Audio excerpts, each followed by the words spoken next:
All right, David, do you want to kick it off? Yeah. Hey, everyone. Thanks for joining us today. We're here with Vivek Ramaswamy, who is an American business leader and New York Times bestselling author. He's the founder of Strive, which is an Ohio-based asset management firm that competes with BlackRock, State Street, Vanguard. Before that, he founded and led a successful biotech company called Roivant Sciences, where he oversaw the development of new drugs that went on to become FDA approved. Bloomberg has called him a leading anti-ESG crusader, and the New Yorker dubbed him the CEO of Anti-Woke Inc. He's a graduate of Harvard and Yale Law School. He is the son of two immigrants. He's married to Apoorva, who is a throat surgeon, and he's the father of two sons, age 3 and 1. So with that, Vivek, thanks for joining us today. Yeah, it's good to be on, guys. I'm looking forward to more of a conversation than just a pre-scripted speech here. But David, can you hear me pretty well?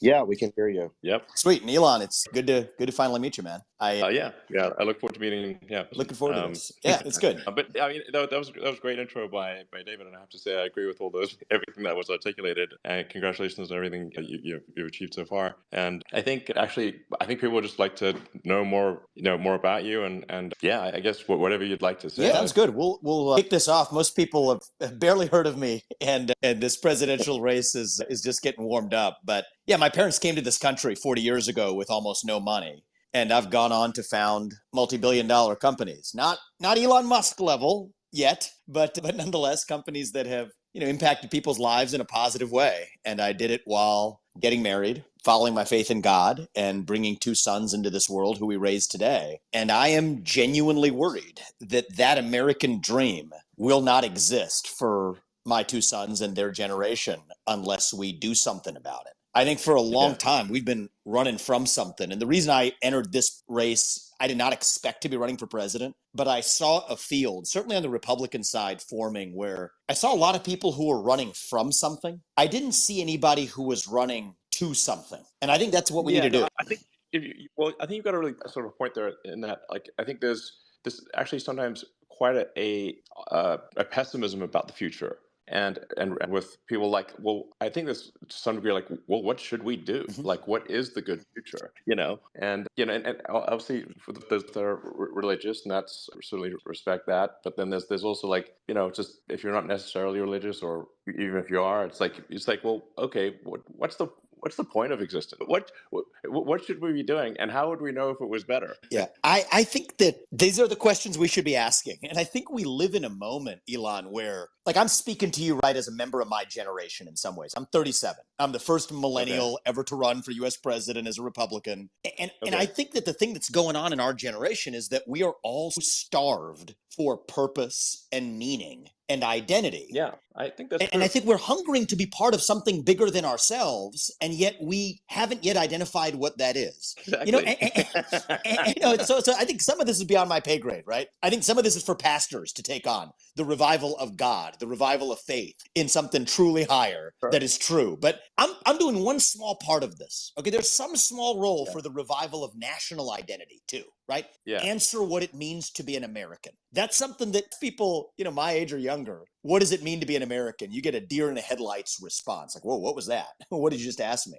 And I think if we fill even that vacuum of national identity with a clear answer to that question, that's what it means to be a citizen of this nation. And if it's a different nation, so be it. That nation has a clear answer to their question too. But I'm worried about this country. That fills part of that vacuum, that void. And that's what I think, that's what gets me going. And I think that's part of the answer to the question. Yeah, I think we should always aspire to be the good guys. Well, what do you mean by that? I don't know. I mean, just, I kind of grew up watching a lot of American movies and TVs and reading comics and whatnot. And, I actually there was a morality to America that I think is actually quite good. Like this notion that there is actually good. There is not, it's not just all relative, sort of a relative morality, that there is good in the absolute. And that we should strive to be a good civilization, a good people that, where we treat each other well and work hard and build great new things.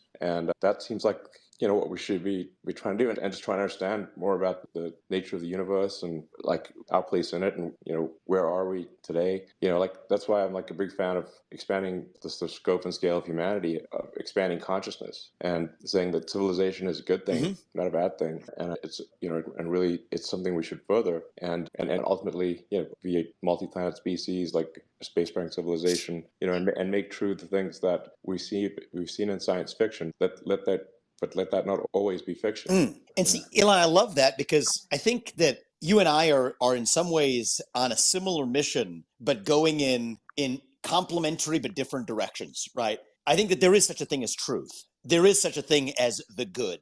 Yes, I think if you say like this truth with acknowledged error, like is important. Which to say like we think this is true might be wrong.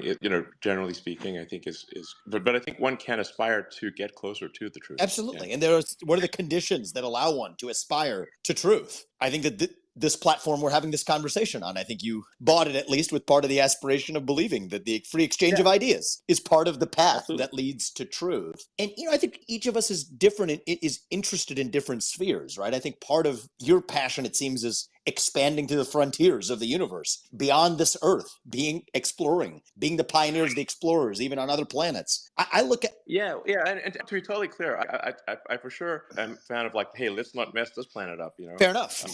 It's not like, I'm like, hey, let's just make sure things are cool on Earth. But then like, hey, it'd be nice if like Star Trek and was real one day, like the cool science fiction. I think that'd be phenomenal. And I think that for me, my passion is, all right, leaving those to, again, a higher pay grade than mine. But I think part of the truth we can rediscover, part of what is good, is the revival of things like individual self-worth on this planet, a sense of grounding in family, a sense of grounding in the nation. And I think that all of this too is even long before we get to Mars or long before we get to another frontier, as I think would be great for expanding the frontier of human achievement and exploration, there's exploration within, right? I think we're like, the analogy sometimes uses, we're like a bunch of blind bats flying around in a cave, trying to figure out where we are, right? And that cave could be the universe, and that cave could just be a cave on this earth. But we send out sonar signals and they bounce back and they say, hey, this is where I am because I'm blind. I can't really see where I am. And so what are those things that bounces off of? Could be family. Could be my grounding in the fact that I'm a citizen of this nation. That is true. That means something to me. Could be my faith, that I believe in God, that, I'm a person of this faith. I'm an individual. I worked hard. I created something. Could be the company that I work for or that I created. That bounces back and it tells me this is where I am. And so I think there's a lot of that to do at home. And I just think that, our pursuits are in some ways complementary, Elon, but I think that we live in a moment where a lot of those other pillars right here at home on Earth, even in the United States of America, even in central Iowa, where I am today, those pillars have disappeared. And I think part of what's happening is we send out these sonar signals and then nothing comes back and we're lost. And that's where I think we are. And so my mission is to rebuild some of those basics. Okay. Well, I mean, I think we should definitely not lose like pride in America. Like we should be proud to be American, and I certainly am. And sometimes it feels like there's like quite a weird like anti-American self-destructive element, especially in like the elite circles within the U.S., which seems kind of crazy to me. And at some of the colleges and high schools, they like in a lot of cases they're like teaching you it's bad to be an American. I'm like, this is insane. It's like it's not true. Well, in San Francisco, they ripped Abraham Lincoln's name off one of the high schools. This is insane. Really crazy, and there are other examples where George Washington's statue is getting ripped down. And I think this is just a symptom of, we say we hate America, but it's really a form of self-hatred even at the individual level, right? We want to flog ourselves for success. It's the same mentality for why kids in school, a kid who graduates at the top of his class in high school and most public schools in this country has to hide his achievement because achievement isn't cool. Well, America's about achievement in many ways, and so America's not cool. So I think it's a symptom of the loss of self-worth. It's not an easy thing to ask how we revive that, right? I think we observe the problem, and that part's in some ways easy to do. I think what we do to build up that self-confidence that we've lost, whether it's the self-confidence to start a small business or the self-confidence to set out to Mars, or at least the self-confidence to say I'm a citizen of the nation founded on the most admirable ideals in human history and I'm going to be proud of that. That ain't going to be easy, but I think that is the challenge that, whoever leads this country, and I'm aiming to be that person next, I think in the next 20 years, if we don't get this right, I don't think we're going to have a country of the same kind that we will be talking about American exceptionalism anymore. And I think that will be not just a loss for the United States of America, I think that will be a loss for the world,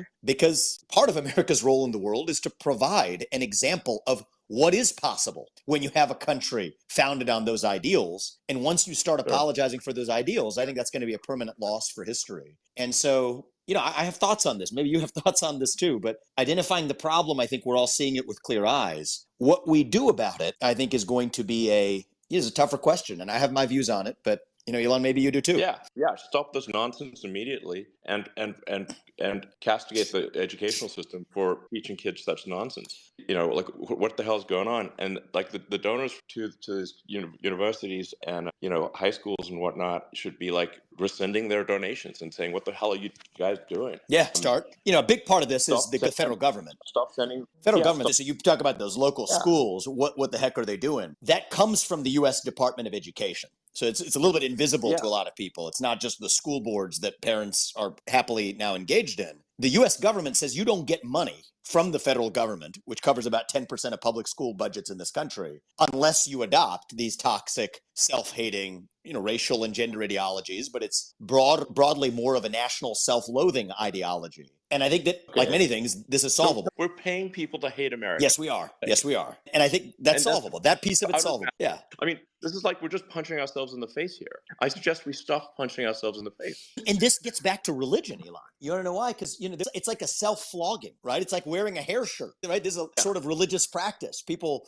engage in. This is an interesting feature of exists in certain Christian tradition, exists in certain Hindu traditions, exists in basically every major tradition in the world. Is there's some sect that does engage in a form of self-flogging. And so I think what's happening here is something bigger than themselves, have a hole the size of God in their heart, and traditional religion or God doesn't fill it. They engage in a different kind of self-flogging instead. I believe, by the way, that's much of what the climate cult internationally is all about, is a substitute for religion and self-flogging. But I think the same goes for American self-hatred. It's complicated. Completely disagree with the climate stuff. We could go into that. You want to go into that a little bit? I think as an individual, I might have, I think I might have done more to help with climate things than any other individual by pretty big margin. And so sometimes people will bizarrely think I'm like right wing or something. I'm like, I've been like literally put sweat and tears next level into saving the environment. What are you talking about? This is so insane. So I at least I perceive myself to be a moderate, and I aspire to be a moderate and reasonable and not to take and like just to care about our fellow humans and further civilization. And I think part of it also is that the United States has been on top for such a long time that there's a certain complacency that results when you've been winning for the United States really has been winning for so long. Yep. And it's like a pro sports team that has been winning for so long. You get a little complacent, and that's, I think we should be wary of that. We should not be complacent. And you start thinking like there aren't any external enemies. It's just like with ancient Rome. If Rome didn't have an external enemy, they would have civil wars. Yes. And so in the absence of if you just perceive yourself to be essentially invulnerable, then internal conflict is a natural consequence of that, because there are no external enemies. Well, look, I think but in reality, there sort of are, or at least there is external competitors, And we're obviously facing a huge transition that's happening in the world today. Is obviously the rise of China and the fact that the Chinese economy is probably going to be 2 to 3 times the size of the U.S. economy. This is really a big change, because for as long as anyone's been alive, the United States has the biggest economy in the world. But if in the case of China, you simply said, assume a GDP per capita efficiency relative to the U.S. of 70%, that would be roughly equivalent to 1 billion people in the U.S., or 3 times our current population. So the probability is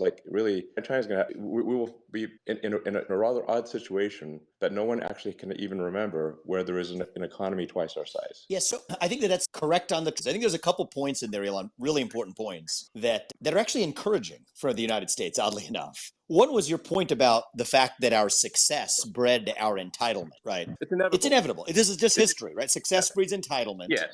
And it's normal. It's a human thing. It's a human thing. And then entitlement breeds laziness. And then, of course, victim culture follows, because victimhood vindicates laziness. And you saw this in Rome, too. And so I appreciate the ancient Roman Empire analogy. Actually, my second book was all about exploring whether or not we are at the equivalent of the end of the Roman Roman Empire. Yeah. And Which we should be worried I think about, we should by be the way. talking about it. We should be talking about it. So Yeah. I had took a dark turn during that book, midway through Nation of Victims, and halfway through the book, I concluded that actually we should be so lucky as to be Rome, because Rome lasted a couple thousand years, Yeah. right? If you include the second half, and we might be more like Carthage, which only lasted a few hundred. But Well, actually, it depends. but definitely got short-circuited there with Yes, Rome. it did. It did. And so I think that was one version of it. But actually, a more careful study of it was that we talk about the rise and fall of the Roman Empire. It turns out there were many rises and many falls, actually. Yeah, sure. There was no one rise and one fall. And I kind of see the rise of this American experiment the same way. I think there will be many rises and there will be many falls, but I don't think we're done with this ball game yet. I think we still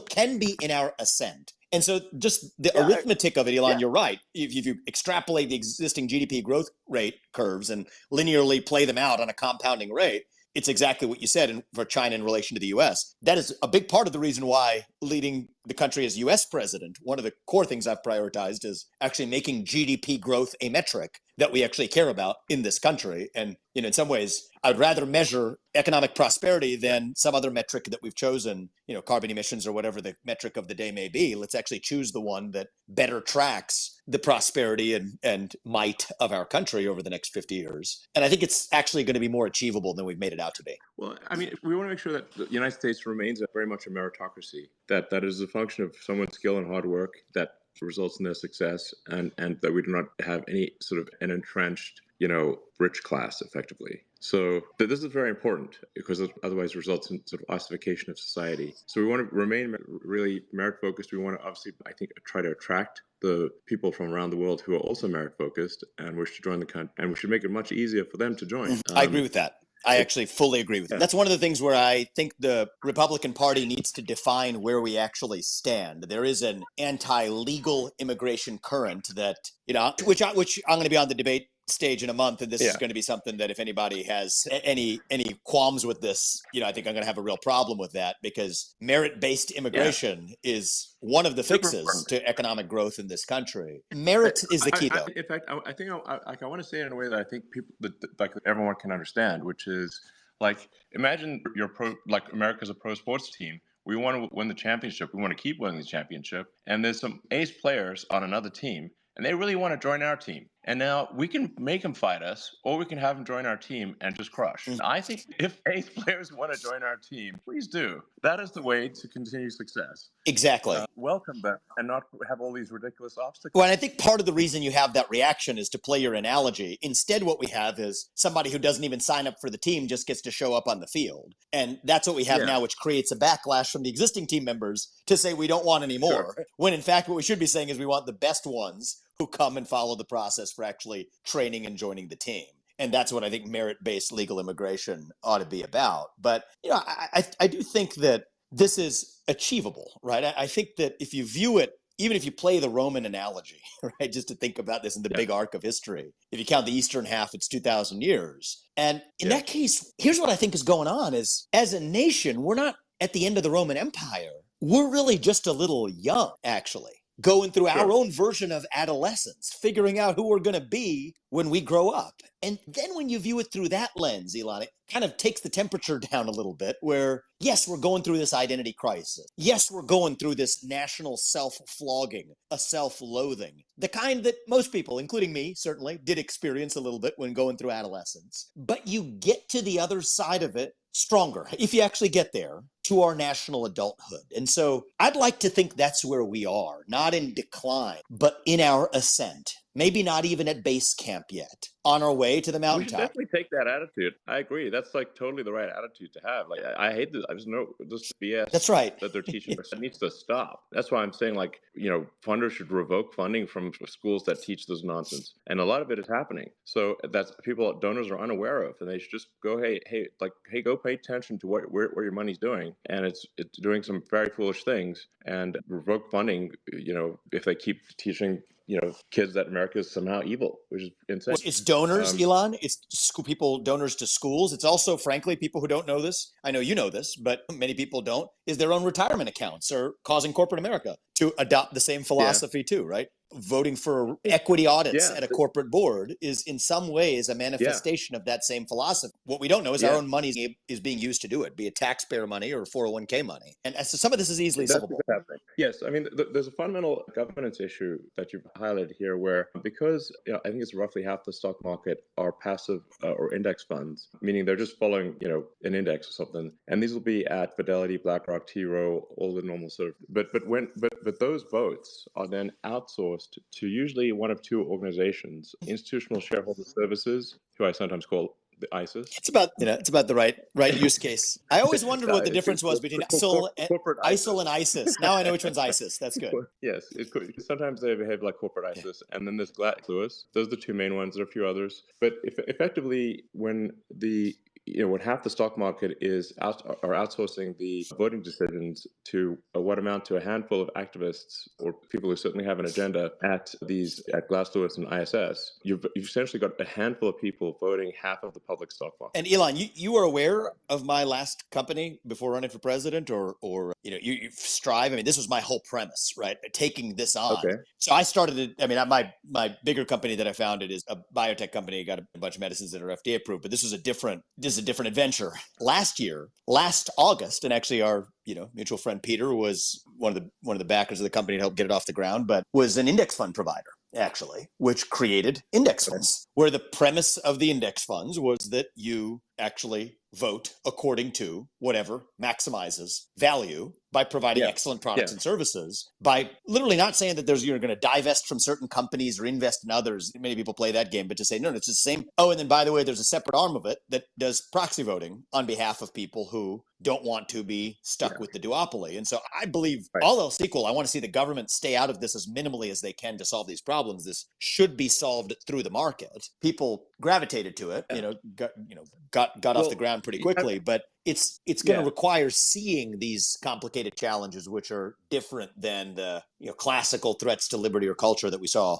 half a century ago. Yeah, well, I think fundamentally here the public is being misled, and they don't realize they're being misled in that they've given their savings to these 401k plans and these index funds, and that's what really constitutes half the market. And they're on the assumption that that the way that those shares will be voted is in the shareholder interest that will maximize their ultimate return and have the best sort of retirement savings and that kind of thing. But actually, that is not what is occurring. In fact, the votes are in many cases contrary to the shareholders' interest. Oh, they're directly contrary to that. So I'll give you two funny examples. But the public doesn't know this. It's totally invisible. It's a huge shock to the public. It's totally invisible. So I mean, I've tried my best. I wrote 2 books in the last couple of years about it, but it's their technical subject. And the thing I've realized is it is designed to be technical for a reason. And that says a lot about why we see technocratic abbreviations like ESG. It sounds boring, CBDC, whatever it is. It's designed to sound boring for a reason. Is we want to make it difficult for people to see the way in which their own investment accounts, say, are weaponized against their own best interests. On that particular case, Elon, this is probably, I think I'm an antitrust skeptic mostly.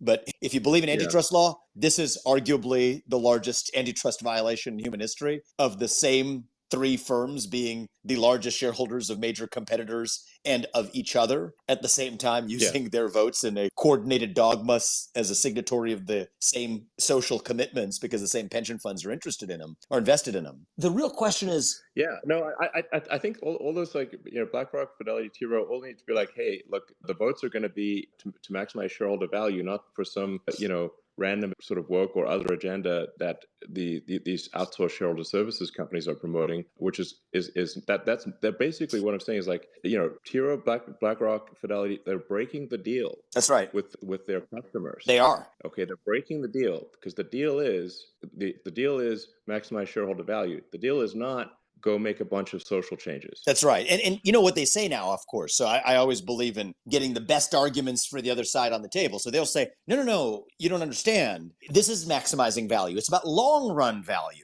rather than short run value. And we understand that more diverse teams, of course it's BS. We got to cut through it. Yeah. And so the funniest thing is take Apple, right? Your friend Tim over there is, so Apple, so there's this proposal. This is a funny story, actually. So there's a group that puts up this proposal for a racial equity audit at Apple. Okay. It's like they own 2 shares and it's nonprofit group. And so Apple's board, of course, rather sensibly says, hell no. Meritocracy is part of what our hiring philosophy is for our engineering talent. So no thank you to the racial equity audit. And then what happens is, though, that random proposal, guess who votes for it? BlackRock votes for it. State Street votes for it. A bunch of other financial institutions vote for it. So many that it gets over 50 shareholder support. But then Apple, to avoid embarrassment, the board says, oh, no, just kidding, guys. This is about long-run value maximization. So then now if somebody new shows up at the table, right, so Strive, say the firm I've founded, right, the experience that we had was you'll then show up at the very company that even 2 years before was saying hell no to this nonsense, because they've been forced to bend the knee and been chastened, and in their sense and experience of it, publicly shamed by it. Then if somebody says, no, why don't we just undo that very thing you didn't want to adopt? What they say is, no, this is now about, they've been almost with the ardence of the converted. This is about long-run value maximization, perpetuating that culture of self-flogging. And so that's where the frontier of the ESG debate is right now, is behind this farce of long-runism, which is really just that. It's a farce, but we have to be able to cut through it with reality. It's false, And obviously, I'm very pro-environment. It's hard to get more pro-environment than me. But like we just don't like, we don't want basically some sort of like bizarre like communism rebranded thing, which is like a lot of what ESG is, and to be inflicted upon corporate America without the knowledge of the actual shareholders, which is what's going on. And so the public is being lied to they're being lied to. And I'm naming names here because I know, and BlackRock, Fidelity, T. Rowe, I know you guys. And you need to tell your customers that you're not making the optimal decisions for shareholder value, because that's what's going on. And this is part of what the difference between, and the US and Europe over the last 50 years, I'm not saying this was the sole difference, but I think it was a factor, Elon, where US stocks over like a 50-year period have outperformed European stocks. And the fundamental model of corporate governance in the US was value maximization. The fundamental model of corporate governance in Europe was the multi-stakeholder model. I think our side won. Why on earth now, to play your basketball team analogy, would the basketball team adopt the strategy of the losing team to adopt that as its own if it's playing the next quarter of the game? That's exactly what we're doing, which I think is a problem. I'll actually say one other thing about this ESG thing is that I think that the big firms, T. Rowe, BlackRock, Vanguard, all of them, they're setting themselves up for the biggest class action lawsuit in the history of class action lawsuits by an order of magnitude. Yes. Because they're breaking the deal with their customers, and they're not maximizing shareholder value. Well, who's really setting themselves up for the lawsuits, Elon, is the problem is it's not even the people who are giving them the money aren't even giving them their own money, right? Those are either pension funds or they are intermediaries like investment advisors across the country, right? They're like the local guy that hung a shingle at Raymond James or wherever. They're the ones sending somebody else's money. And so BlackRock and Vanguard, their excuse is, well, we now disclose all of this stuff to clients and they're still sending us the money. Well, that client, the problem with that was not himself the owner of capital. And so actually the wave of lawsuits is first going to probably come to the BlackRocks and Vanguards and State Streets of the world. They're going to kick it upstream and say, no, we disclosed it and our clients still sent the money. But their clients were themselves money managers for other people. That's what happens when you have an industry that's so intermediated, that there's so many layers to the waterfall. That's actually ripe for corruption. But the deeper point that you mentioned is, and it has implications far beyond just the ESG question, is we're being lied to. I think you said it again. And I think that gets to the heart of the moment where it's like the movie, right? The average investor is being misled. The average investor is being misled. Elon, let's be real. The average citizen is being misled by the government in the same way that the average investor is being misled by the leaders of the woke industrial complex or asset management firms or whatever you want to call it. And it comes down to, you ever watch that movie, A Few Good Men? It's comes down to the question of, the Jack Nicholson character, right? We can handle the truth, actually. And I think that is the moment we're in as Americans. We can handle the truth of where a virus came from, or whether masks work, or whether vaccines have side effects, or whether a Hunter Biden laptop story was real, or whether you're using my money, right? We can handle the truth. And that's the moment we live in. And that's the American, that was the American Revolution, actually, because the old world vision was that we, the people, could not handle the truth. We could not be trusted. It had to be a small group of people in the back of palace halls that made the decisions for the rest of society at large. But on this side of the pond in 1776, we said that, no, we reject that. Sometimes we might get it wrong. Sometimes we might get it right. But for better or worse, we, the people, decide how we govern ourselves. That was what the Yeah. American Revolution was about. And Yeah. like you, Elon, I'm not a moderate. Actually, I don't like those labels. I don't use those labels. But because the Sure. American ideals are kind of extreme, actually, right? Free speech. I don't think you're a moderate either, but I don't think that I don't view this as a partisan exercise. My whole point is the American Sure. ideals are themselves rather extreme ideals, right? Free speech, self-governance, the fact that we, the people, can handle the truth. That's extreme for most of human history. It was done the other way for most of human history.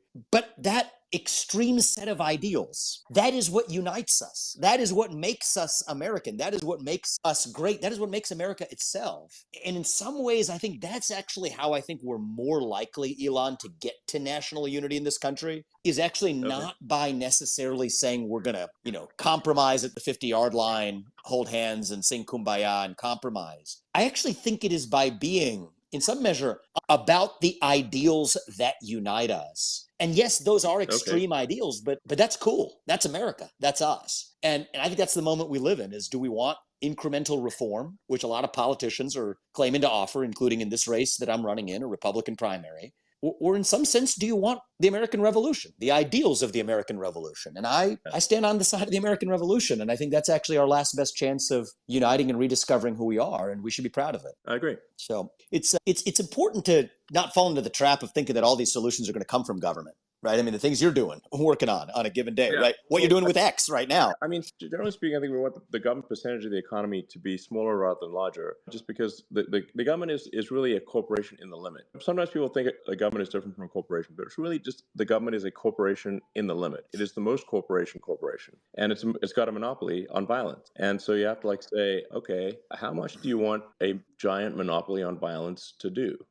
Not that much, less generally, not more. And we've shown over and over again that the power of free enterprise and competition. We do need to make sure that there's good competition in these markets. Competition, makes companies honest and makes them work harder to serve their customers, that's what makes people happy and makes for a better world. If you wouldn't want to have just one car company, No. or one airline, you want them to compete and that's what makes things better and have that across the board. So whenever something moves to the government, the important, then it's saying, okay, now we've got rid of competition and the feedback loop for improvement is very small. And so the same person in government or in private industry, is far more productive in private industry. So we just want to make sure our personnel allocation is towards that which is most productive, yields the best standard of living for the people. And by the way, I'm totally down to take questions. I'm actually a very bad co-host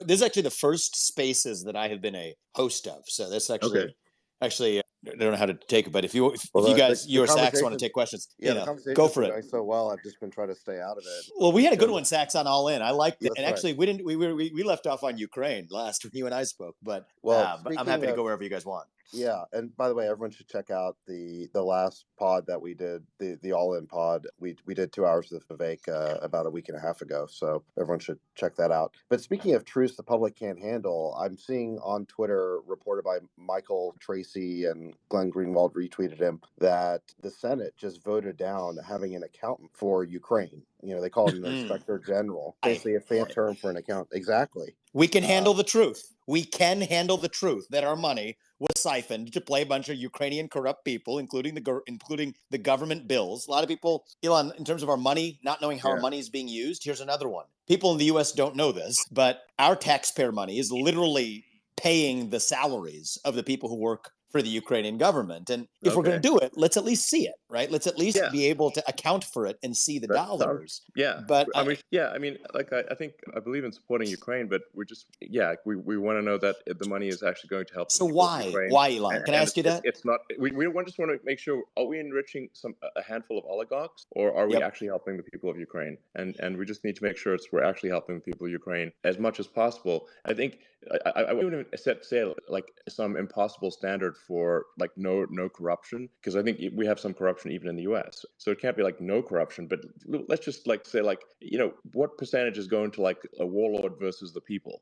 The people should get most of it. Well, speaking of warlords, though, and I would love to hear your perspective, Elon, which I respect, but I haven't heard it on this issue on why you think it's important for us to be there. You talk about the word warlords. I think the way this is going to end, and possibly like in the next 12 months, is it's not going to end well for Ukraine. All that money we poured in, is much of it in the form of military equipment, that's going to end up in the hand of some post-Zelensky warlord. And then we have exactly a repetition of exactly what we did when we armed the Mujahideen after the USSR invaded Afghanistan. We've seen this movie time and again, and I'm a little bit worried that, among other reasons why I personally do not come down on the side of the U.S. supporting Ukraine, we can go into. As a practical matter, I think that is where we're currently on track to head, is about $200 billion of military equipment ending up in somebody's hands who we have no idea who that really is. And we're only going to find out after the fact, like we have so many times in the last 50 years of failed interventionist strategy. But I'd actually open-mindedly curious what your perspective is on this. Well, can I remind everyone that Elon posted a poll on Ukraine? I think this was in September of last year. It was about 9 months ago. And it was basically a peace proposal, which proposed a peace on the following terms. It was roughly that Ukraine would remain neutral, which is to say it wouldn't join NATO or any other military alliance. And the territories of Crimea and Donbass would be decided by the right of self-determination, basically to hold free and fair elections. Internationally supervised. Exactly. So the people of those territories would decide. And then assuming Crimea went with Russia, because historically it always has been Russian, and it's 80 to 90% Russian, that their water rights would be secured, so they didn't die of famine or something. And that was basically the peace proposal. And it was massively shouted down on Twitter, including by no less a person than he himself, who said that this was a pro-Russian proposal. And anyone proposing peace really over the last year has been pretty much shouted down and called the worst names, called an appeaser, called a Putin puppet and all sorts of things like that, when really we just wanted to figure out a amicable or reasonable compromise to the situation. And about 60% of the people voted against the peace proposal. But now if you look at the situation, what we're getting is not better. It's much worse. Yeah, it's going to get worse from here, not better. Exactly. The reason I put that forward that proposal was for the benefit of Ukraine, not for the benefit of Russia. So it's like, I want to be clear. I'm on Ukraine's side here, big time, and I've demonstrated that with actions, with the massive support that Starlink has provided, which the Ukrainian government has been acknowledged many times. Frankly, it was instrumental in the war. So this is a fun one, actually, probably because the three of us have kind of complementary perspectives here. I'm on America's side on this because I'm running to be the U.S. president, but I'm not sure that the cut and dry Ukraine side of this versus Russia side of this is as clean as we make it out to be, in the sense that there's a lot of history here in the Donbass region, and there's a lot of history for NATO saying that we would not expand. This is James Baker, the U.S. Secretary of State's commitment to Gorbachev in 1991, that we would not expand 1 inch. That was the famous not 1 inch commitment beyond Germany. And yet here we are now, even not only admitting more nations to NATO after the fall of the USSR than we ever did during the USSR, but now even entertaining the possibility of Ukraine joining NATO, which was the one hard commitment that Putin required, or at least appeared to demand, prior to his decision to actually pull the trigger and invade Ukraine. And so I guess I'd be curious, Elon, like, why are you on the side of Ukraine? Yeah, well, first of all, let me just make it clear that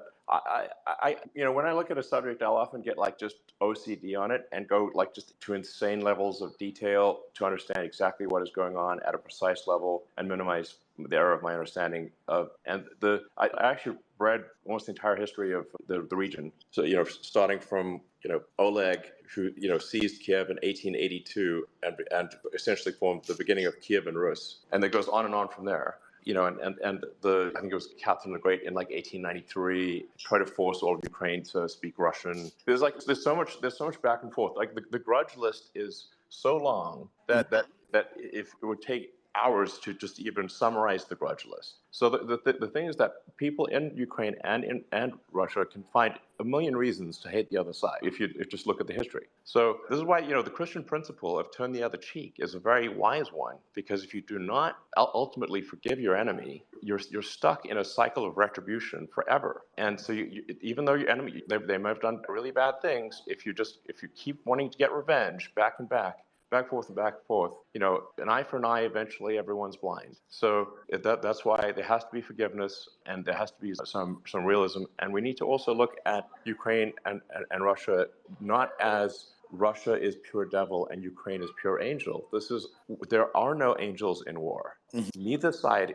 There have been terrible things done by both sides, of course. Now, on balance, I think obviously I support Ukraine, but I think there's we have to be realistic about what's going forward, and we as we speak, the flower of Ukrainian youth is dying in trenches. So there better be a damn good reason for that. It actually needs to matter. Why are these boys dying? And that's a good question we haven't ourselves answered. And to the point about forgiveness, Elon, and I thought it was actually beautifully just said about the endless list of grievances. It's very complicated and depends on where you start the plot and where you end the plot, depending on what you see, is the U.S. So the thing that bothers the heck out of me is that I think it was in April of the first year of the war, in April of 2022, Zelensky was ready to come to the table for peace negotiations. And Boris Johnson, because he was facing his own, Partygate thing, appeared to want to deflect attention from that and shows up. And then the U.S. convinces Zelensky to fight on by saying, no, we're going to arm you. And I think that was actually the real mistake, because I don't think that Putin's goal so much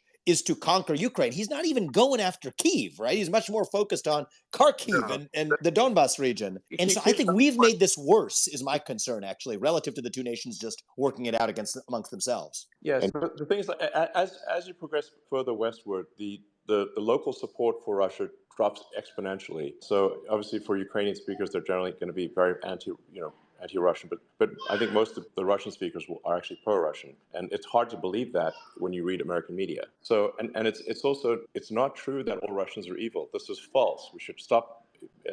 And we should we should be also sad that there are Russian boys dying in those trenches, not just that there are Ukrainian boys, because do they want to actually be there either? Why are these young men dying because of disagreements among old men?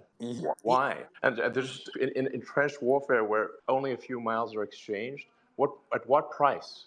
How many lives per mile ultimately is it worth?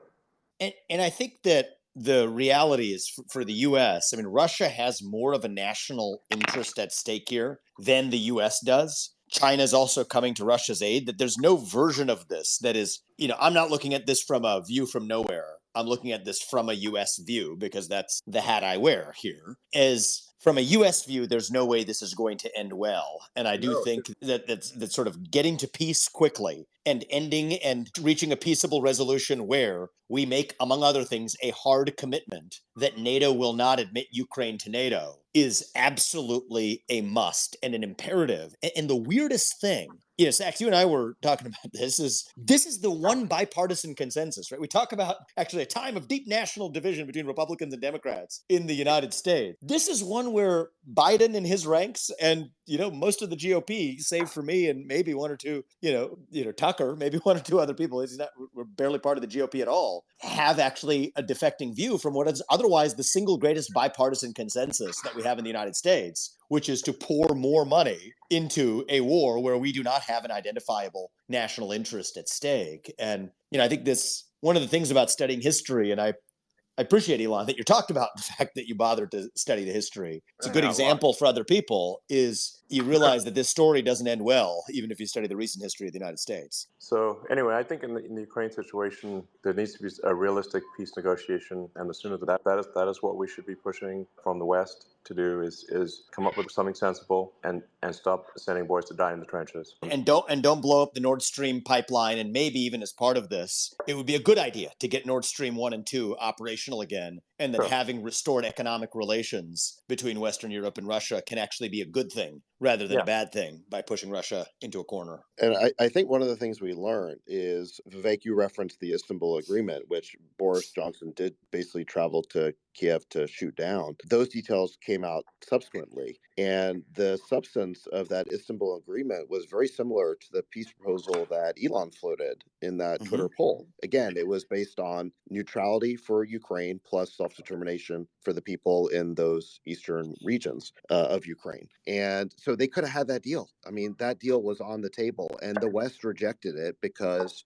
frankly, the military industrial complex is hell bent on NATO expansion. It has been our central policy, like you mentioned, going back to the 90s when we broke our pledge to Gorbachev not to expand NATO, that NATO expansion is absolutely the policy of the US and the West. And they are hell bent on this expansion. And that is why we have rejected every proposal both before the war and after the start of the war. I mean, this was known. This is one of the biggest areas of media gaslighting, really, since is this idea that this war has nothing to do with NATO expansion. In every conversation, diplomatic conversation that we've had with the Russians, this has been the central issue for them, is that they do not want what they regard as a hostile military alliance directly on their most vulnerable border with troops, weapons, bases, biolabs, nuclear weapons, even, you name it. That is completely unacceptable to them. That is a red line for them. They said it many, many times. And our own diplomats, including the current head of the CIA, Bill Burns, said it. So it's not just the Russians saying it. Our experts said for many years that our desire,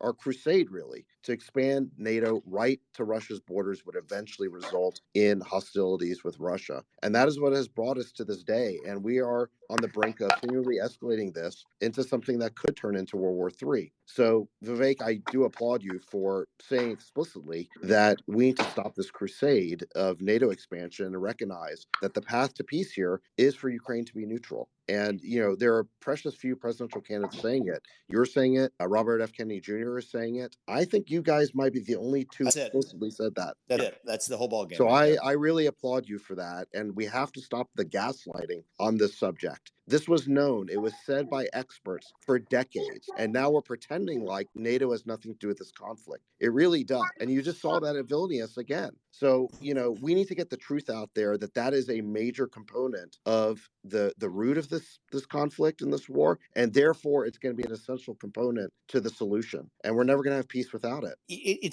There's an interesting, deeper line to connect, because I think this relates to a separate issue here that we all three of us care about, certainly, is free speech in this country. And it's not just the threats to free speech from the government. And, I loved the Twitter files. And by the way, Elon and I have said that when I'm in the White House, or if I, fortunately get there in a year and a half or whatever, we'll do the state action files, which is the other side of this, which is anytime a government official has pressured any company, not just Twitter, any company in the last 5 years at least, we will publish it, at least for the public to see. Yeah. But it's not just the governmental censorship. It's sort of this cultural censorship on Ukraine. When I say the things that Sachs just said, right, which is literally talking about NATO, and what are our objectives here? To expand NATO in violation of prior commitments we made. The feel that I get, right, just the the ethos of it. It feels a lot like when those of us who said that the virus likely originated in a lab in Wuhan in mid-2020. There's something about it that it's sort of beyond the pale to accept.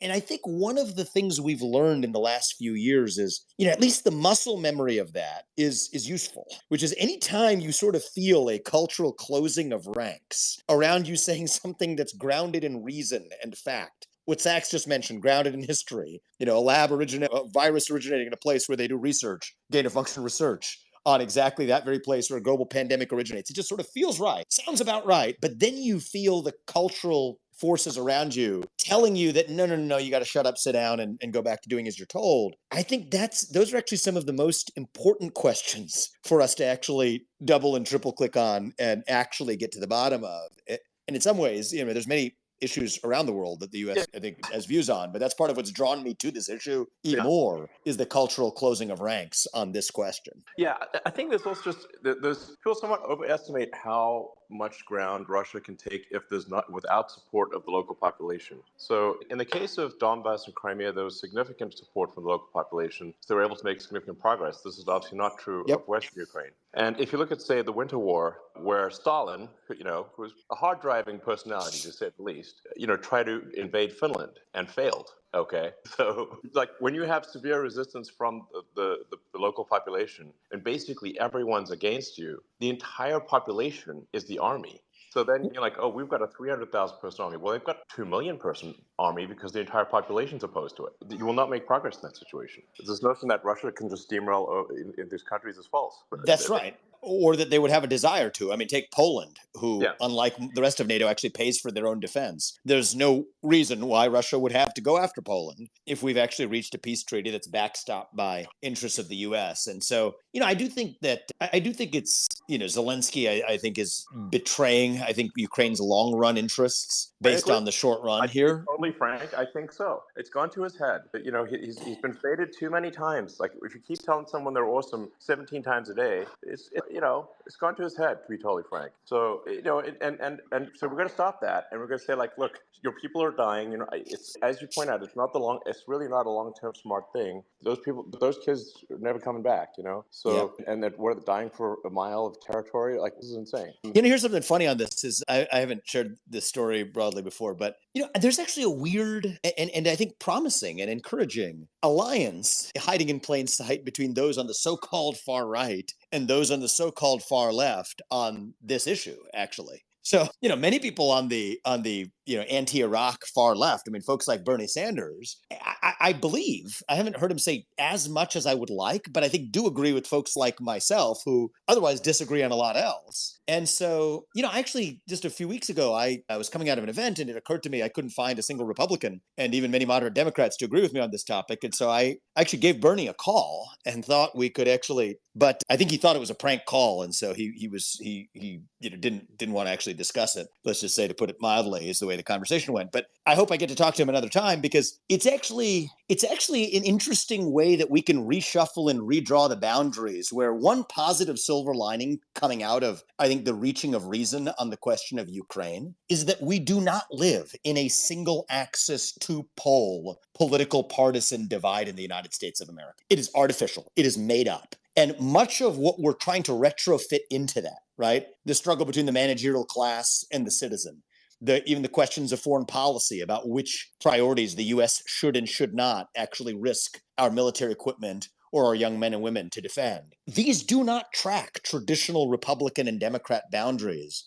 And I think that also, in the sense of taking a step back, that should actually be hopeful for us as a country. If we have the courage to actually step back and see it's not about black versus white or red versus blue, if we're able to actually have a reasoned debate in the open about what are, I think, the most difficult questions of our time. And so I am personally hopeful that that is one of the side effects, so one of the net positive side effects to come out of our yet to be had open debate as a country on what actually we should do in Ukraine, is that it calls the bluff on the otherwise artificial retrofitted model of right versus left, Republican versus Democrat, which I think in large measure doesn't exist. It's antiquated. And, hopefully this is one of those issues that helps us smoke that out. So, Sax, we already went through the hour. You want to take up questions, or do you want to? We can rock and roll and do this again another time too. I'm down to. I got another half Let's see hour. if there's folks out there. I'm good to the bottom of the hour. Yeah. Yeah. Okay, great. Well, let's see. I know Richard Hanani has got a book on woke coming out. It's called The Origins of Woke. And Richard, do you have a question on that? Yeah, sure. Hey, David. Hey, Vivek. Both of you guys. I appreciate you guys are both giving me blurbs on the book. And hey, Elon. It's nice to talk to you. Vivek, man, I've been so impressed with you. I mean, we've been talking, from before you ran, and when you said you were going to run, I was, skeptical as someone who knows a little bit of political science, knows a little bit about the history. Not that I didn't think you had a great personality and potentially a great message, but it's always a long shot. I mean, the president, you weren't on training wheels. You weren't starting out with something, something easy. You were going straight for the big job, and you've impressed me. I mean, the message is, the positive sort of culture war message, the idea that there's not just a culture war, but there's like some kind of excellence we could be moving towards. It's really hit with people, and I just want to say, you've really, really impressed me, and I'm glad to see what's been going on. And Thank you, man. Yeah, absolutely. And thank you also for saying, mentioning how poor Europe is relative to the U.S. I think that's a point that doesn't get made often enough. You just give people the numbers on Twitter, and they don't like it very much. But I like the fact that you just, you're putting it out there that, yeah, this experiment has been tried. The big government, 50% of GDP government spending, large tax rates, large labor regulations. Those are a problem. They've tried it and it hasn't worked. So for all our problems, I'll take the U.S. any day. And I appreciate the Ukraine discussion. I just wanted to ask about, you've talked about the civil rights law, and you've talked about sort of the importance of getting back to merit. We've talked about like the executive order 11246 and the government affirmative action and government contracting. And I just wanted to know if you've sort of fleshed out these ideas to any great extent. Once you do get into office, it's not too early to start talking about these things. Sort of, what do you see as sort of the main initiatives to take on civil rights? What offices are you looking at? I mean, have you started thinking about personnel, any kind of thing like that? I just want to know how your thoughts have developed over time on this.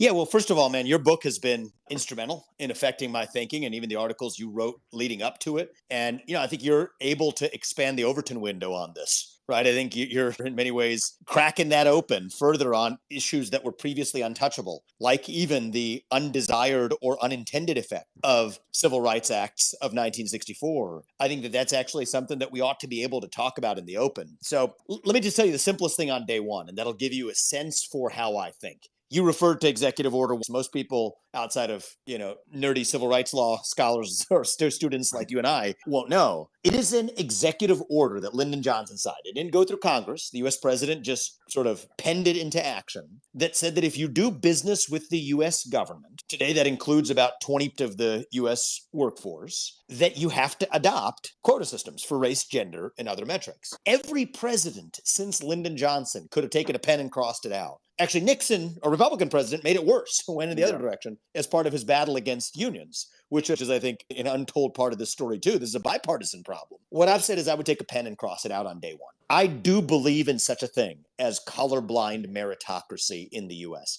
I do believe in the dream that no matter who you are, or where your parents came from, or what your skin color is, you should be judged not on the color of your skin, but on the content of your character and your contributions, and rewarded accordingly. And so much of what I see is a violation of civil rights law, and we'll just like the Harvard case that came out is one tailwind. We'll use the law to make sure that we do restore colorblind meritocracy in the country. Are you saying something? I just wanted to follow that. I mean, what do you think about the Civil Rights Act is sort of a sacred right? I like to frame it as civil rights law, but I understand that there's going to be difficulties here. How confident are you that you could take that message and you could sell it? Because I don't think it's going to be easy, even though I do think it's worth doing and it's doable. Well, I'm going to sell it, and whether I succeed or not depends on the responses of people of this country. But my whole I'd rather speak truth and lose the election than to win by playing some political snakes and ladders. So far, it's been working. It got me from 0 to third in the polls or whatever we are now. You're nipping on DeSantis's heels, man. I've seen the polls. It's pretty incredible. But we'll see. I'm not attached to a particular result. I'm attached to the truth. And my view is, look, I actually pushed. I might as well just share this with people. I pushed Trump's people on this, right? I asked them why they didn't just take a pen and cross it out. And what they said is that was a political hill they didn't want to die on. And my view is if you're grounded in principle and you're grounded in moral foundations and first principles, not vengeance or grievance or animus towards anyone, but really just grounded in first principles, then you should not have to worry about what the political fallout is. And people tend to follow leaders rather than people who are afraid of the people they're leading. And, my bet is, Richard, I think we're going to be successful. I think a lot of the prudence of so-called hostile work environment lawsuits, somehow non-discrimination on the basis of race or gender became interpreted to say you can't create a hostile work environment, which means you say things that people disagree with, or else you're violating the civil rights laws. No, I don't think that's the way it was supposed to work. I say this tongue-in-cheek as a Hindu, but as an expression, there are no sacred cows here for me, not when it comes to the U.S. laws, at least. I think we have to go to the heart of the matter. And I do think that there were many unintended consequences where even if the people who voted for the Civil Rights Acts then knew that they were being applied the way they are today, I think they'd be shuddering. And I think we have to at least take that history into account. Exactly. Yes.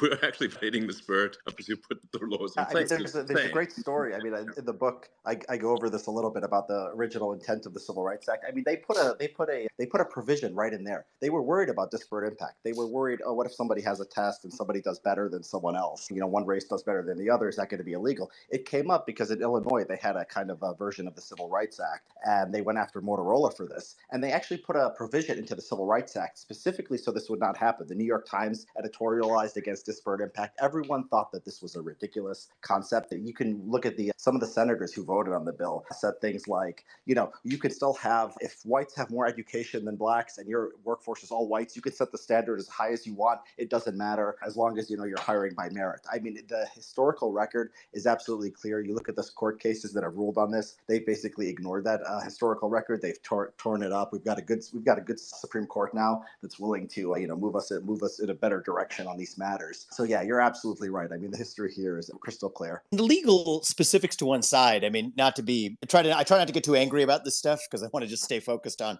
what we're running to. It's interesting, even America, right? The word, not a lot of people know this. It was, I was on a quest to say, does it have anything to do with merit? It sounds like it, merit, America. And it turns out merit comes from a Latin root, and America comes from, Vespucci, who was named after his grandfather, whose name was Amalric. Okay. Amalric is an old Gothic word. Rick means master, and Amal means work. Okay. So it's like sort of the master of work. That is almost America's heritage. That's kind of cool. Actually, I wasn't aware of that. I actually literally own etymology.com, and I wasn't aware of that etymology. So you own etymology.com. Yeah. Wow. Would you be willing to sell it, Elon? I don't know. We can. Yeah, if somebody wants to really go hardcore on etymology, yes. That's good. But anyway, it's a good reminder that that's who we are as Americans. Get ahead through hard work, colorblind meritocracy. Yeah, it's who we are. That's right. So I've just been calling on people who I recognize who have interesting, X accounts. So why don't we go to Amid next, and then we'll hear from Mario, Ian, ALX, and me. Yeah, thanks, guys. Thanks, David. Thanks, Elon, for doing this again. Awesome stuff.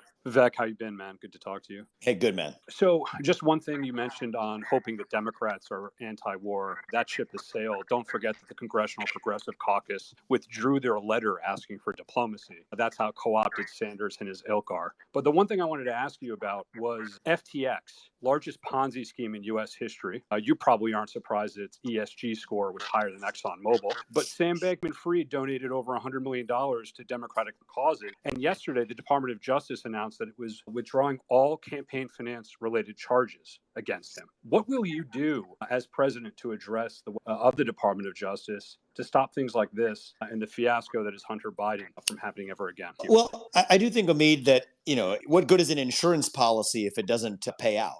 It's so the problem with SBF's problem is going to be he didn't buy the Cadillac plan, because I think he actually committed some like ungodly sum of money he was going to give, and then he only gave a fraction of it. And so I think they're going to ultimately make sure that he gets punished for not buying the full Cadillac policy, because had he bought the full Cadillac policy, he'd already be off the hook. But for the partial policy, it paid out to let go of the campaign finance charges. So obviously cynical and only half joking here. But the real so I actually want to take this chance to go into a proposal I've made that a lot of people view as extreme. But then the more you learn about it, the less extreme it actually is. It's actually very practical. Because I think we need to shut down the FBI. Okay. So stay with me for a sec. Okay. And you're a reader, right? So I'm going to recommend a book to you. My wife's a faster reader than me. She's ahead of me on it. But it's called G-Man.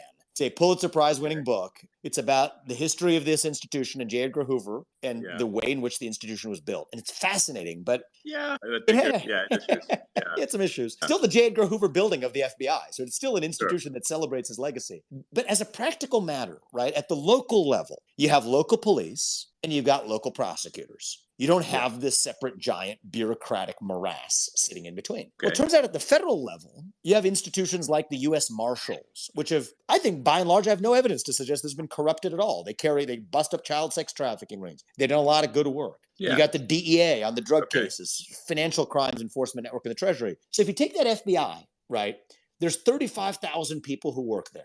20,000 of them are in back office functions, but really have taken on a policy-making role, right? It's not like they're enforcing the law. They're kind of deciding what the policy ought to be. I'm going to send them packing, and they got to find honest work in the private sector or whatever they'd like to do, but it's not going to be working for the taxpayer. But the 15,000 people who are actually on the front lines, we'll move them to the U.S. Marshals, to the DEA, and so on. And then you actually have drained the lifeblood out of a bureaucracy where, to bring it back to Omid's question, where a lot of the original sin in the weaponization of government in these cases, not just today, I mean, dating back to threatening Martin Luther King with suicide, blackmailing him, it's an institution that was built when you have a redundant bureaucracy. It's almost like a law of physics. Okay. A redundant bureaucracy is a formula for corruption. So, it's less extreme than it sounds. Yeah, I mean, and just by the way, for the record, I met a lot of people at the CIA, and they've all been really high integrity people. I just want to be, I'm not saying that there aren't some bad apples in any organization, but man,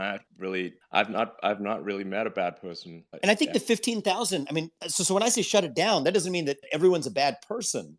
Yeah. Any of them are a bad person. It's something about the nature of a redundant bureaucracy where, like Elon, I think one thing that's happened is specialization, right? when people are specialized, they tend to be more effective. When they become generalists, maybe less so, at least in government, I think. And those 15,000, if we move them to their specialized functions, I think that actually becomes a more practical way of effectuating the laws rather than the sort of armchair manner. You're saying basically that all the bases are covered by other organizations, and Right. so we distribute the personnel to those organizations rather than have the redundancy that exists today. But you're confident that if we did so, that there would not be gaps in important crimes that need to be dealt with. And not only would there not be gaps, we would actually be more effective. That's what you're saying.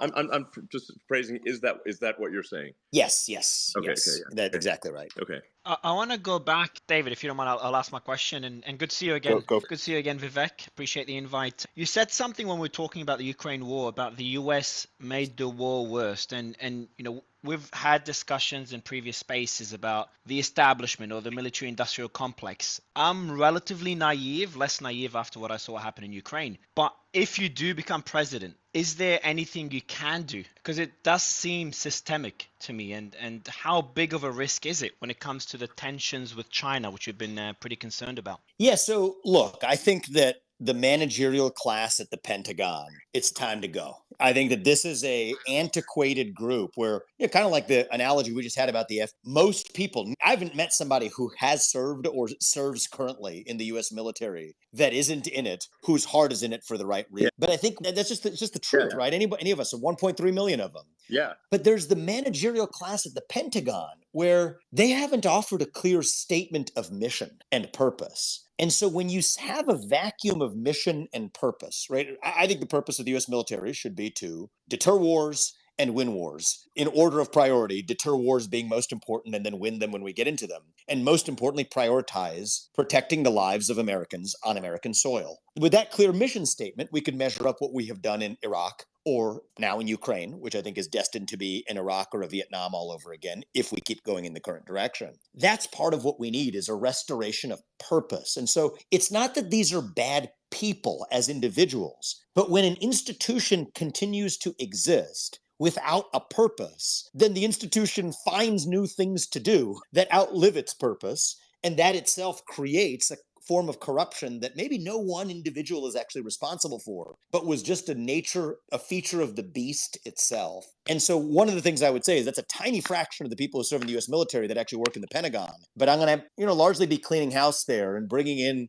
a new form of talent, really flushing the toilet on the knee sort of dogma that I think pervades much of the Pentagon today. And to come back to, let's just say, get some Cold War realists in there. The George Kennans, the James Bakers. That doesn't really exist in today's foreign policy establishment or military establishment. And those would be the kinds of talents. And by the way, we are working on identifying the kinds of talents we're going to the top layers of every part of the federal government with. But that would give you a flavor of the kinds of people I would put as a new sort of leadership at the Pentagon. And the job of the commander-in-chief, that'd be my job if I'm elected, is to offer a clear statement of mission and purpose of what the U.S. military is even supposed to be concerned about, which for me is protecting American lives, foremost on American soil, deter wars, and when necessary, win wars, and that's it. And whether you care about what we're doing in Ukraine or the rise of wokeism in the military, these are symptoms of that deeper loss of purpose, in my view. You're here. Agreed. Yeah, I think one of Trump's biggest mistakes was hiring all these neocons. I don't really get it because his instincts were to keep us out of wars. In fact, he did keep us out of wars, new wars. And, I think he had more realist and non-interventionist instincts. But yet he appointed all these people like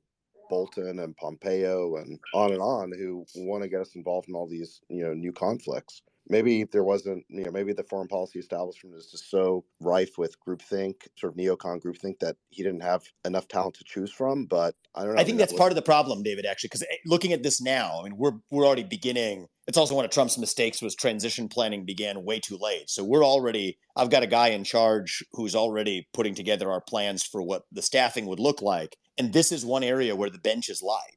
Baker and Kennan, these guys are dead, right? And so... Yeah, exactly. Well, but those are the right types of people.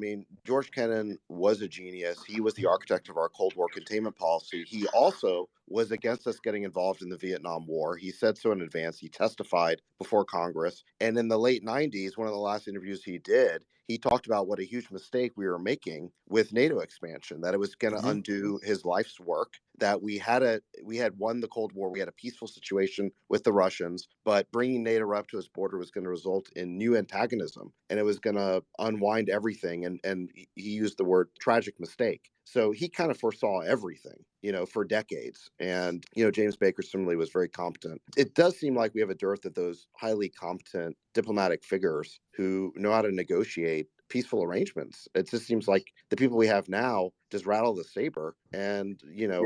are crusaders looking for new wars to get us into. Maybe we need Yeah. some venture capitalists in there who actually understand how to do deals. Yeah. I think also just like the public doesn't appreciate fully that the U.S. State Department is quite belligerent. It's really like Yes. Well, they just promoted Victoria Nuland to number 2 after Are you Blinken. serious? Yeah, Who is literally promoted. responsible for much of what's going on in Ukraine today, right? With She's the head of the snake. She's the head of the snake on this. Absolutely. She's a total warmonger. So yeah, I mean, it's insane. The State Department's supposed to be the place of the diplomats, not the warmongers.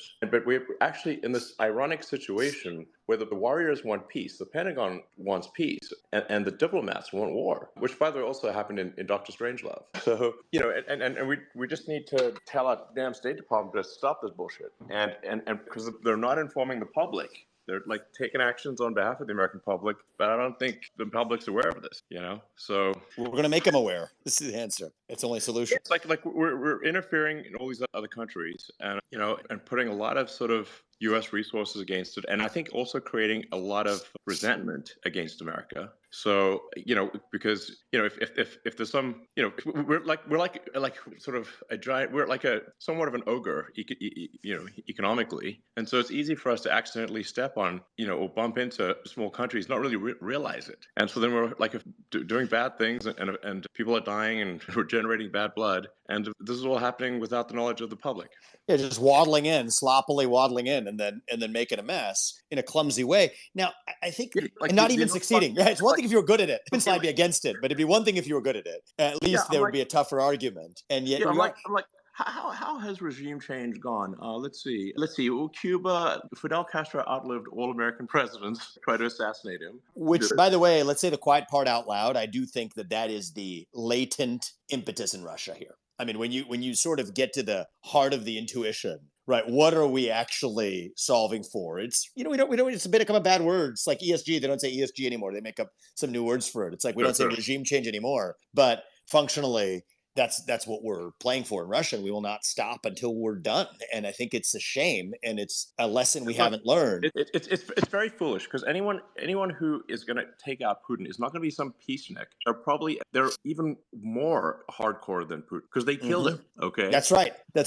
And either way, I mean, does that mean I trust Putin? No, I do not trust Putin, but I trust him to follow his self-interest, and he can trust us to follow ours. Which is why I also want us to abandon this thing where we selectively invoke the fact that we're somehow protecting democracy around the world, when in fact, if I'm in the position to lead, here's what I'm going to say is my job, and I'll say it internally, but I'll say it externally too, is I'm in this to advance America's interests. And so now you can trust me, because that's how I'm going to make my decisions. And I expect that you are going to advance Russia's interests, or you are going to advance Poland's interests. And then we can all have a deal, whatever that deal may be, to be able to make sure each person gets something out of the trade. That's how good deals work. Everyone has to emerge with something they didn't have going in. And we can be more honest about it rather than dousing it in this moral veneer, which is otherwise so hypocritical that we immediately get called out on it because it was obviously false in the first place. Well, how about an executive order that prohibits the U.S. from being involved in regime change operations? Period. End of story. I mean, this whole conflict in Ukraine basically started in 2014 with a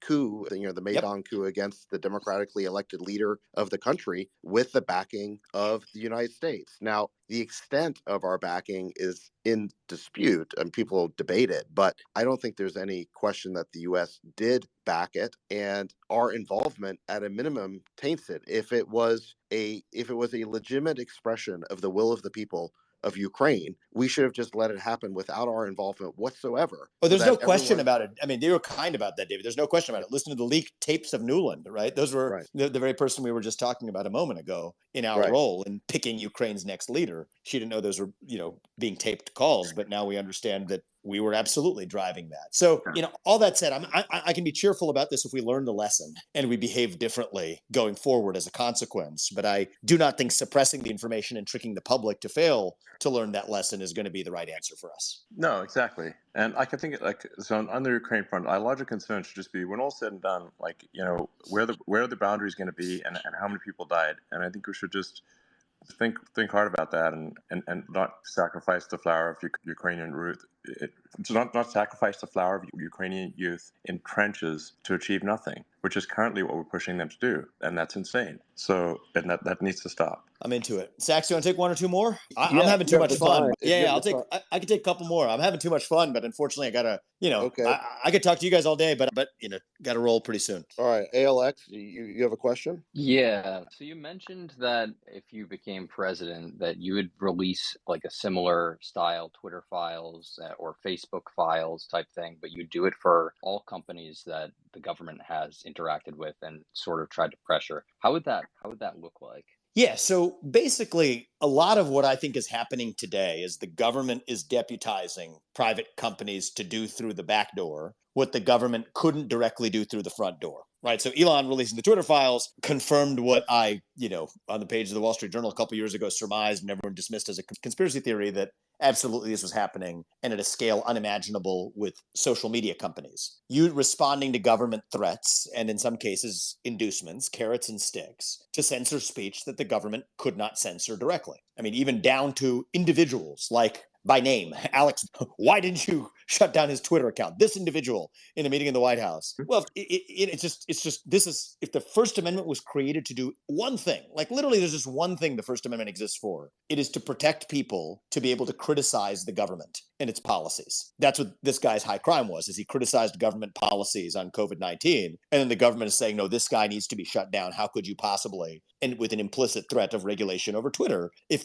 Twitter didn't follow through. And so the pre-Elon Twitter, managerial class did indeed follow through on the threat. And then they get an attaboy on the back from the government. So that's one example. But it's not just limited to social media. I think this is pervasive across the US economy, actually. I think it's much of what's going on, say, with John Kerry in his role as the climate czar. He's somebody who they could not pass the Green New Deal through Congress. And so he has boasted about meeting with the banking CEOs of this country, the CEOs of most major banks, getting them to sign a pledge, a sort of climate pledge to join a North American net zero alliance. I'll remind you that banks are not charitable institutions, right? This is a two-way relationship. So what are they getting in return for signing that pledge? Again, it's a backdoor way of getting done what the politically accountable class, people we elect in Congress, would have never been able to do through the front door. Even Joe Manchin would not have stood by and let them do it.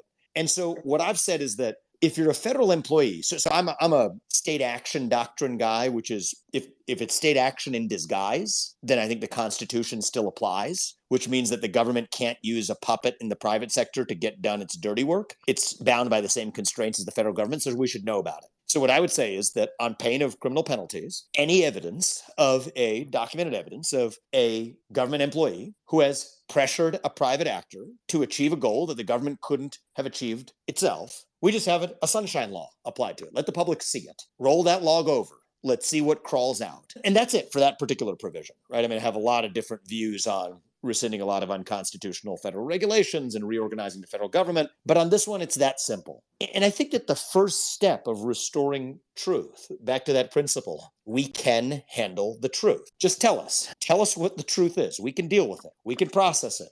We can handle it, but let's at least see how deep that rot runs. And the fact that I'm sitting here as a private citizen, observing small examples of it bubbling up to the surface, it's like a broken windows theory, which is to say, if you see a broken window, it means that there's something else wrong in the neighborhood. Yeah. That's what I think is going on. And so hopefully that addresses your question. That's doable. It's easy. It's what you would expect and hope for of a chief executive who's in charge of the executive branch of the government. And that's an easy thing to at least be able to deliver on to help rebuild public trust, which is, I think, something we've been badly lacking. And so whether it's foes, whether it's the Jeffrey Epstein client list, whether it is the effectiveness of vaccines, whether it's what we just talked about, my view is we can handle the truth, trust the public with it, and then that's going to actually, ironically, rebuild trust in institutions that the public has otherwise now long correctly lost. Hey, given the problem of the Appreciate last it, man. election cycle, we had the election infrastructure problems on. Take one last one, David, and then we'll wrap. Can Vivek hear me? Yeah, I'd love to go to ask a question if Well, we don't have mind. Eon and Nuance. How about We'll take them Yeah, together. can together. American go we'll first? take them together. Is that possible? Oh, come on.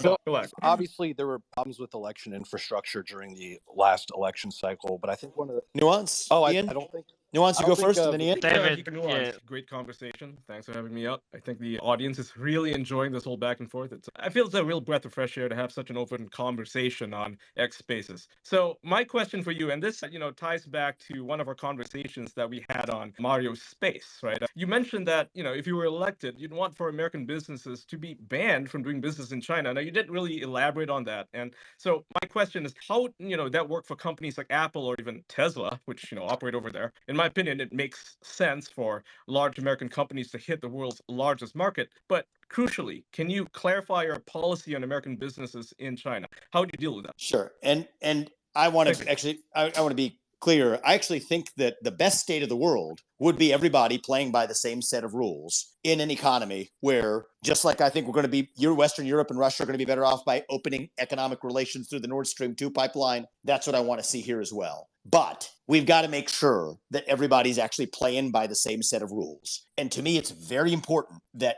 no more forced IP transfers, no more forced data transfers, no more forced, effectively service of non-economic nature, turning companies into lobbying pawns, effectively having a nice little condition to be able to get a domestic license to do business if you're BlackRock selling mutual funds in China, to make sure that you don't apply the same standards to Chinese companies as you apply to American ones. That's what I basically stand for, is level playing field. That's what we need. And I think that doesn't exist. I think that most people acknowledge that.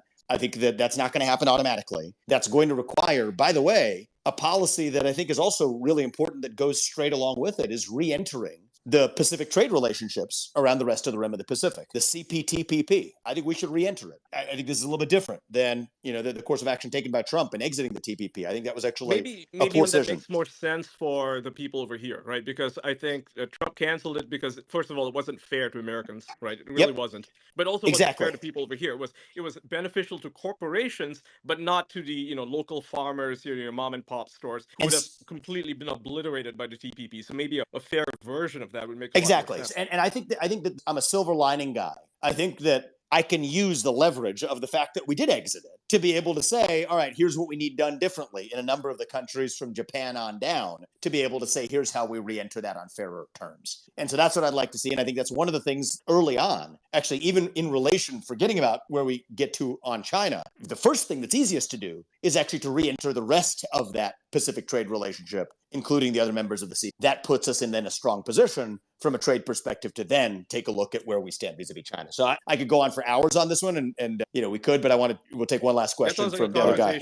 Yeah, I'd love to grill you on China, because you mentioned once that you were banned China, and that's a concern of mine because I criticize them quite a bit, and I'm always worried about traveling through Hong Kong. I mean, have they given you why they banned you? But just in the interest of time, I just want to make sure we can get to the last question here. I know I've been waiting for a while. That was my last question. That was literally cool. Awesome. Yeah. Okay, appreciate Vivek, it. you can hear me now, right? Awesome. Yes. How you doing, man? Awesome. So election infrastructure was obviously like a big issue in the last election cycle. But I think even more so is election just funding for candidates, right? So the left was outraising the right pretty significantly in a lot of races. What do you plan to do in the upcoming election, both in the primary and the general, if you are nominated, so you can outraise people like Soros, who in the last election cycle, $1 he was the top person out of any individual. And then including on top of the 170 million, 140 million and other things, another 60 million, his not even getting into open society foundations that did about $1 billion during that time. Do you think the richest man in the world should get involved to maybe, take over Soros and that? And I don't know if Elon has any thoughts about that, but what are your thoughts on that? How are you going to beat the left at their own game? I'm not going to speak on behalf of Elon. Elon, you want to go first? Well, sure. And, I think this is an important discussion. And Vivek, I think you're winning over a lot of people, I should say, I think, with your position. Because I think, what I've heard you say makes a ton of sense. Like I think you're winning over a lot of people actually in this conversation. So So my apologies. I actually lost track of. He was just asking about the influence of money in politics, Oh yeah. Basically, it's the sort of there are a bunch of things which have these misnomers of like that sound like they're pro democracy, but they're actually basically ballot harvesting. And there is like this sort of hack that I mean, George Soros is really an incredibly talented arbitrager, and he's applied that talent monetarily and politically. And so he figured out that through charitable organizations you can promote causes with pre-tax money, and that doesn't count in any of the political stuff. So it's actually extremely effective. You don't actually attack the candidate; you just attack the positions that they hold, and then you sort of hire a big team to go and like harvest ballots from like nursing homes and all that sort of stuff. These are real things that have happened, and so there's what like I don't think we should like counter corruption with corruption, but I think we do need to there does need to be like a get out the vote campaign, and clearly Republicans need to work harder at winning over voters, and especially in the key sort of Senate races and House races and the presidency. And I appreciate you saying that, Elon. And for me, the real distinction isn't even between Republicans and Democrats. If we're pro-American, we stand for the principles this nation was founded on. The way I look at it is we're on the same team. And for me in this journey, this is, I think, part of why I came into this as an outsider. I think it will take some measure of people who didn't grow up in professional politics to change that game. This country has blessed me with much, right? And so I've lived, like so many of you on this call, lived the full American dream. And I have so far, before I wanted to ask anybody else to invest money in this campaign, wanted to invest my own first. And so I've put in over $15 million of my hard-earned money already, precisely because I did not want to take a tin can asking a bunch of other people for permission to run. And then that does come with expectations. And the funny thing is, even in the Democrat Party, many people on a principled basis used to say, keep mega money out of politics. You don't hear that anymore. And that does come with certain ties and expectations that I do think corrupt the way our democratic process works. That being said, a guy like me, if I want to succeed, has to be able to compete. There's an old saying in tennis, you either win or you leave blood on the court. And I don't want to leave blood on the court. I want to win. And, if you guys, I think, this is just a little bit self-interested plug, to be honest with you, but just to be totally transparent as well, other candidates have mega super PACs that have ads on television. We're a third in the Republican primary. We haven't bought TV ads.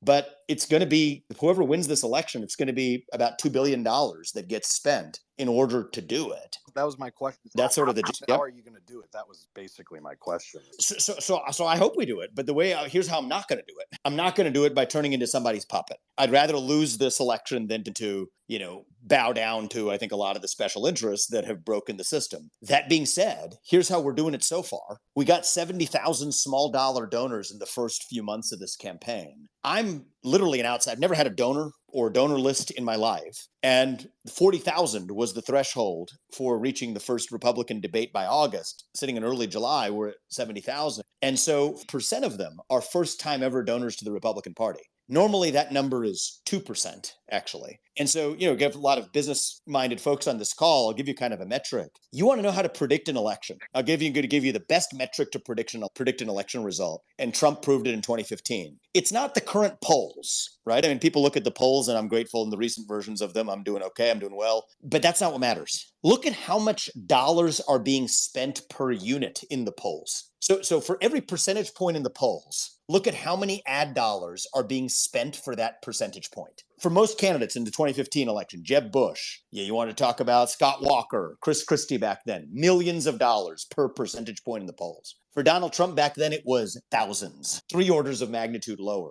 And in this race, we're seeing the same thing. There's the other candidates in the Republican field, millions of dollars in ad buys per percentage point in the polls. In my case right now is literally in the thousands. And so what do we say there? The message is lifting us up. Now the bet is we hope that if you build it, they will come. But that's where I need people. And so the maximum anybody else can give to the campaign directly is $6,600. And if somebody wants to go to vivek2024.com right now and do it, we would appreciate it. But there's all kinds of, there's the game is so complicated. There's all kinds of other organizations that spend money supporting candidates. And my model is, we will build it, which is to say, deliver a clear message that is honest, that is transparent, that trusts the public, believes the public can handle the truth, that wants to restore the 1776 principles that made this country great without apologizing for it, do it earnestly, do it sincerely, and bet that the system works as it's supposed to. And at least gratefully, I'm able to put in, I don't have billions of dollars to put in, but short of that, what I do have will stop at nothing, which gives us a good advantage to start. But it's going to take